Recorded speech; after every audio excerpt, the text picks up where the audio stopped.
Сәлеметсіңдер ме балалар? Бүгінгі сабақта қосымшаны ашып жатамыз.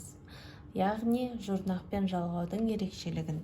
Жұрнақ дегеніміз ол сөз мағынасын өзгертетін қосымшаны жұрнақ деп атаймыз. Жұрнақты біз үш бұрыш белгісімен белгілейміз. Жұрнақ. Екінші қосымшамыз ол жалғау. Сөзбен сөзді байланыстыратын қосымшаны біз жалғау дейміз. Яғни оны төрт бұрыш белгісімен белгілейміз. Енді мысал құрамыз. Жұрнақ. Жұрнақ ол сөздің мағынасын өзгертеді. Мысалға күйші. Күйші. Бізде күй деген зат есімнен, ші деген қосымша, яғни жұрнақ жалғану арқылы бізде зат есімнен зат есім тудырып тұр. Яғни күй деген заттан ші деп адамды тудырып тұр. Бұл сөзді мүлдем өзгертіп жібереді. Сонда бізде бұл жұрнақ болады. Ал түбірді біз балалар мынандай дөңгелекпен белгілейміз. Аспаз. Ас дегеніміз ол зат есім, паз деген зат есім тудырушы жұрнақ. Жұрнақты үш бұрыш белгісімен белгілейміз. Сонда бізде ас деген зат есімнен, паз деген жұрнақ жалғану арқылы бізде адам пайда болды. Тағы дәріхана. Дәріхана. Бізде дәрі деген түбір. Дәрі деген не ол? Дәрі. Хана деген жұрнақ жалғану арқылы бізде дәрі сатылатын дәріхана бұл мекен болады. Бұл жерге айналып кетті. Сонда бізде сөзден зат есім затты тудырып тұр. Зат есім тудырушы жұрнақ.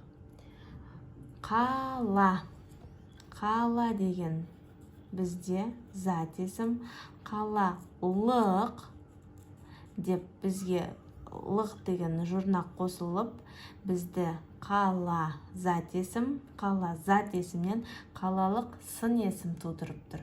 Сонда заттан қалалық болып сын есімді рөлін атқарып отыр. Енді жалғау. Жалғау дегеніміз ол сөзбен сөзді байланыстырады.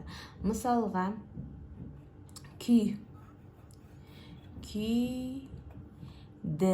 Нені тыңдадым? Күйді тыңдадым. Сонда күй зат есім, ол түбір болады. Күйді. Нені? Бізде табыс септігі болып тұр. Бұл жалғау. Өйткені күйді, күйге, күймен. Күй деген өзгеріп кеткен жоқ. Бұл күйінде қалды. Сен күйді тыңдайсың. Күймен тартасың, күйді тартасың домбыраны. Сол сияқты. Кейін аспен ойнама дейміз. Асты ішемін. Ас зат есім, тамақ. Аспен дегенде сен тамақпен ойнама деп тұр.